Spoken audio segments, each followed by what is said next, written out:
Hi, Rob here from Way Out West. Today I get to have a chat with Stuart Ferguson, who is the extraordinarily great trumpet player and vocalist with the Caledonian Castaways. The Callies, as they are affectionately known, will be at the club on Sunday the 7th of July from 2 p.m.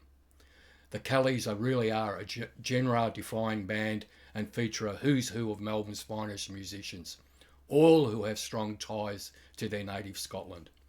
I can guarantee you great music and laughs aplenty. Also on the bill in support will be Ellie McKay and the Unbelievers.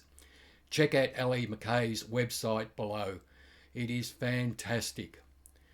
As always, if you haven't already done so, then please hit the subscribe button. My goal when starting this channel was to get to 100 subscribers, and we're only 6 short. So sit back and enjoy my chat with Stuart. And as always, rock on, my friends.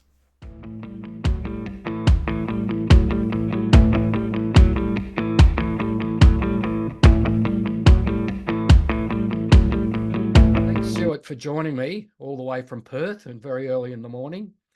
Uh, I want to learn a little bit about your road to music before we talk about the gig. Was the trumpet always your first choice of instrument? Yeah, the trumpet's it's a family thing. I'm a as you probably gonna probably will probably end up talking about my Scottish background as well, I suspect, in this interview. And my dad was a from a mining town in Scotland where brass bands were a big part of the community. So he was a brass band musician, a pretty good one too, and I ended up being a conductor. And he started me off on brass when I was young. He played the euphonium, but encouraged me to play the trumpet, and started young, started through being what you maybe call a formal player, reading music and playing in brass bands, and then through into different ensembles. And it's such a versatile instrument to play that it's allowed me to play in lots of different genres and styles, which has been fabulous. I'm interested to hear who some of your influences were, because whenever I talk to a lead guitarist, it's Stevie Ray Vaughan or B.B. Yeah. King. Did you, like a lot of trumpet players, have a listen to Miles Davis in your early years? Yeah, a bit of Miles Davis. I'm a particular fan of Wynton Marsalis, who is somebody who's played across all the genres. He's a guy who's got Grammys for jazz and classical music, and has been really important as a voice in music. For he has a effectively keeps a touring big band going all the time called Lincoln Jazz Center Orchestra. Composes, and is just a super clever man, and a fabulous trumpeter. So he was somebody I would always watch out for. But if you, I'm not a probably full blown jazz trumpeter, but they all have their own particular styles, and people have their own favorites. So I like people like Freddie Hubbard and people like that. But yeah, yeah, No, interesting you talk about, because the Marsalis family are incredibly famous in New Orleans. yeah, So I've they are. seen all those guys play. Yeah. And it's interesting too with Winton, when you say he's across different genres. I believe he recorded an album with Eric Clapton as well. Yeah, he did. He's done there's a couple of ones. He's done one with Willie Nelson, I think, as well. And also he's done a lot with Latin musicians, and yeah, he's very prolific. Yeah, there's a whole family. There's the father Ellis was a famous piano player and educator, and there's Delfeo. Brantford kind of got made famous by playing a lot with Sting in the '80s, but he's a great saxophone player. And yeah, and I think all the grandchildren of Ellis are all great musicians, but Yeah, an incredible kind of work ethic towards their instruments as well as part of what they do. yeah, it's certainly an institution in New Orleans. Mm. Um, what other bands have you played with apart from the Caledonian Castaways? And from now on, I'm going to call them the Kellys. Yeah, Kelly's is fine. For me, Melbourne Ska Orchestra is the other big one.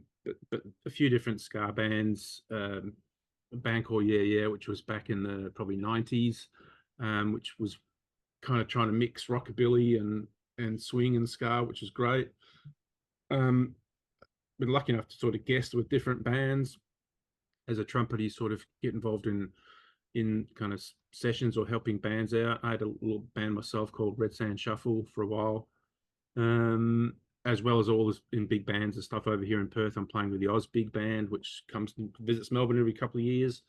and started my own band over here called Red's Tribe as well. So yeah, no, Callie's is by far the most interesting one, but I'm going to say that, aren't I? Of course, but yeah, yeah. I'm glad you mentioned the ska, and we'll talk about the ska, just the ska vendors.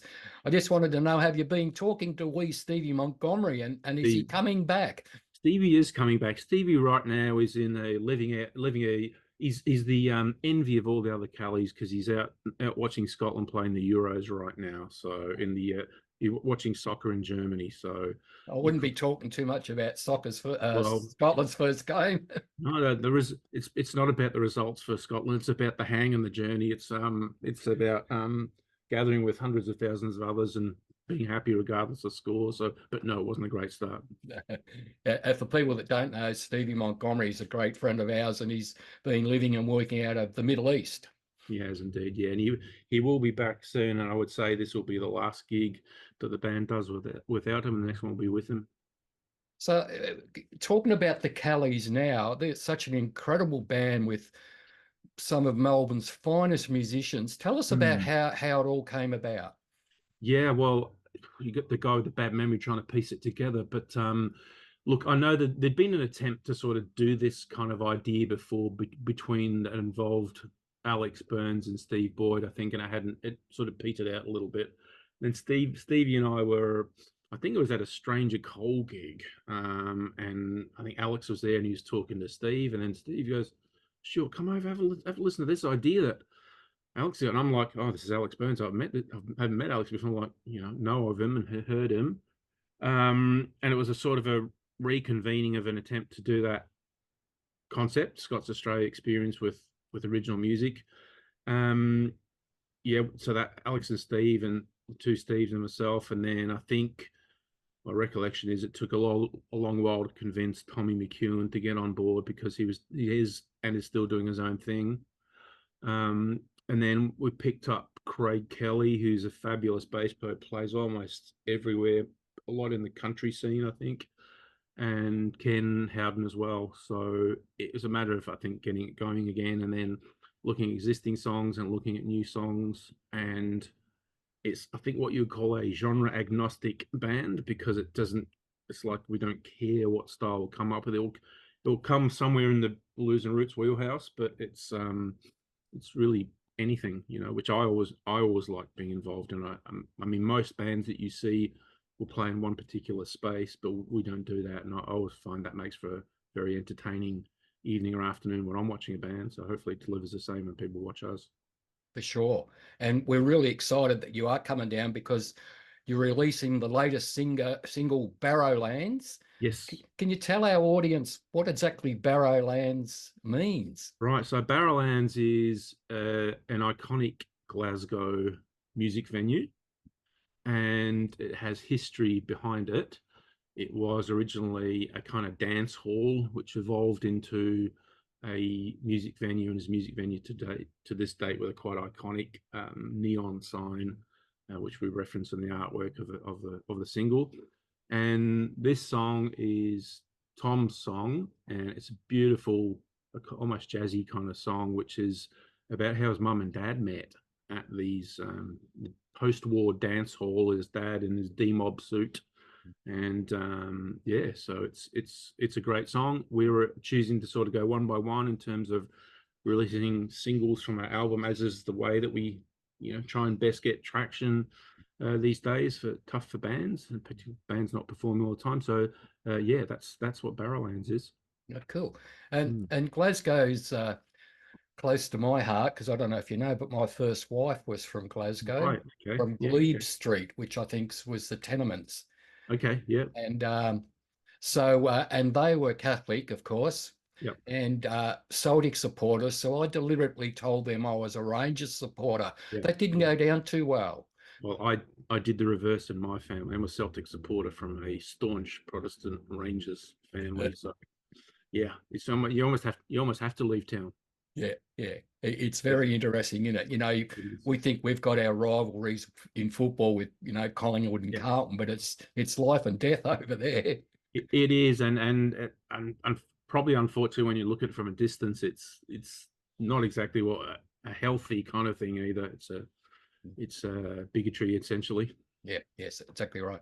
Now, I love some of the titles of the songs on the CD. Glasgow Latino, Schizo Scott, Yep. Black Pudding, We Dram. Yeah. Tell me, Stuart, are you a fan of eating black pudding? I don't eat it a lot. I have eaten black pudding and I can deal with it, but and I can deal with haggis, but some people love it and some people are used to it being part of a fry up. But yeah, it's okay. It's Yeah. like, don't think too much about what it is. No, that's exactly right. The same with steaks or, other meats. Yeah. And now, getting back to the gig, which is July the 7th, which Yep. we're really excited about because the Callies have played before and it's just so much fun. Yeah. I believe we have a guest artist opening up for you. Can you Yeah. tell us about that? Ellie Mack and the Unbelievers. So we're looking forward to them. Four-piece, started up in 2023, I think. So relatively young band, and yeah, we're looking forward to them starting the event. Yeah, cool. Yeah, that's grouse. Now, and what about CDs for sale? Will you have them at the gig? I believe there's a commemorative booklet as well. Yeah, I've got my props ready.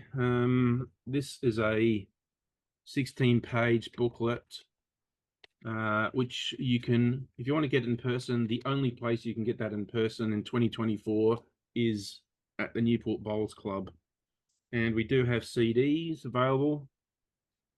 Now, the booklet was born out of necessity almost. It's like you need to, if you have the CD, you'll get repeat listings and you understand what's on there. But sometimes people don't always understand what's going on. So we've got a bit of an explanation behind each song and some of the lyrics and some of the translation of some of the words in those lyrics. So yeah, we're pretty proud of the project. So we wanted to make sure it's one that will, people will keep and enjoy and look at.